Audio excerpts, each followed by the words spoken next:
使用できない区間があります。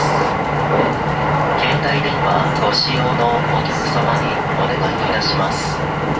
携帯電話をご使用の際、周りの皆様のご迷惑とならないように電気でお願いをいたします。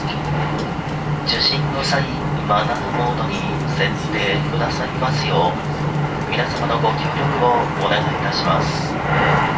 この電車内、ワゴン販売サービスの営業があります。お茶、お弁当、コーヒー、その他お飲み物、お土産品を用意し、皆様の近くでお伺いいたします。車掌は北川と元瀬です。